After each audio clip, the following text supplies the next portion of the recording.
Hi, I'm Reverend Mark Creech, Executive Director of the Christian Action League, and I want to speak with you one last time about critical matters concerning the election. Thanks for taking the time to listen.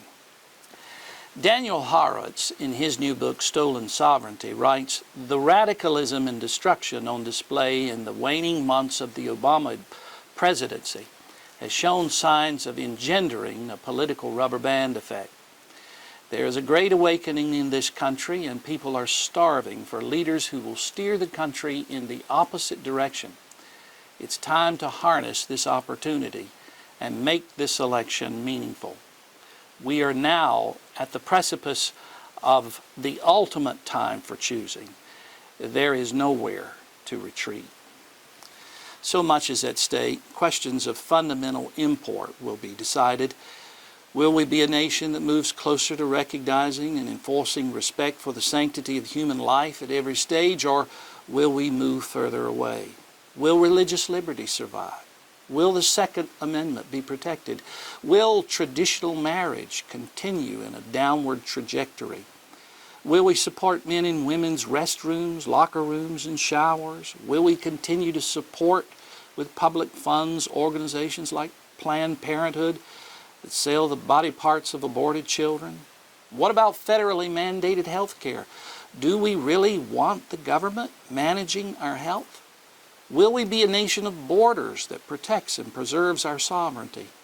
Will we continue to allow certain refugees that we cannot currently vet, not knowing whether they mean us harm, to be brought into our country? Will the justices appointed to the courts interpret our Constitution according to its meaning fixed by the founders, or will we have justices that impose whatever the legal profession deems or cultural elites decree?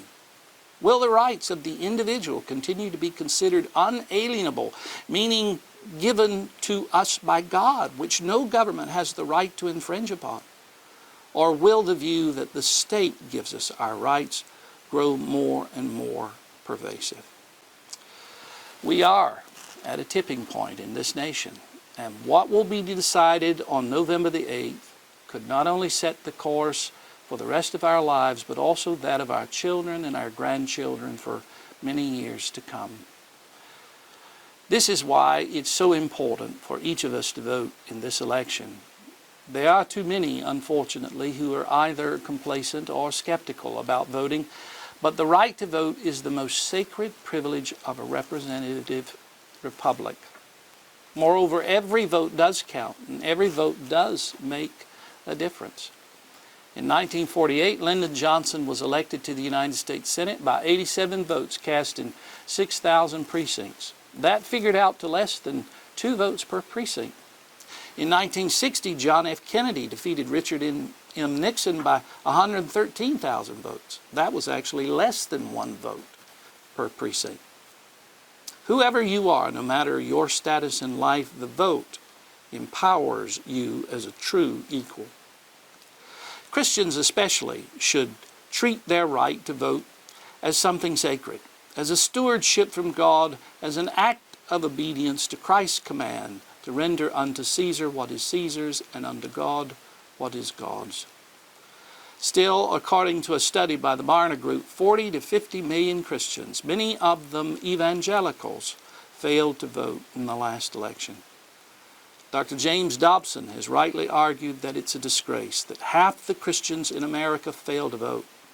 When we withhold our influence and participation, he once said, we yield by default to those who promote immoral and destructive policies. Not only should Christians vote, but they should do so intelligently.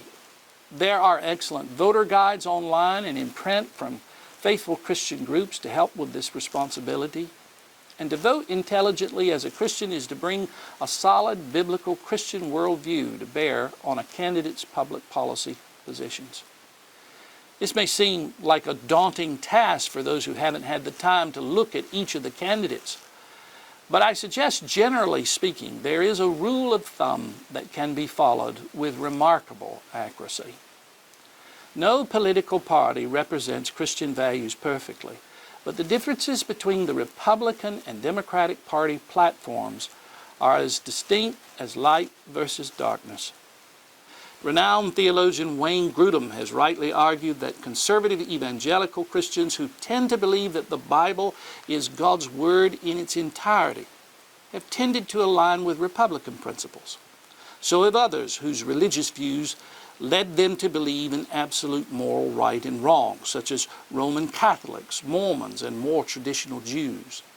But people who have no religious belief at all, or who do not believe that we can actually know what God has told us with regard to moral standards, tend to be more moral relativist, and this aligns them much more closely with the Democratic Party and its emphasis on allowing people to choose abortion or favor gay rights, and so on, and all the other progressive points of view.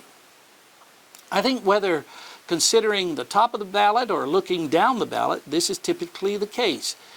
This is not to say by any stretch all Republican candidates are born-again believers. Nevertheless, I think it's true. Republican candidates are, more often than not, in step with those eternal verities stemming from our Judeo-Christian heritage, while Democratic candidates, although they may make a Christian profession, are most often far removed from them. The Scriptures warn us righteousness exalts a nation, but sin is a reproach to any people.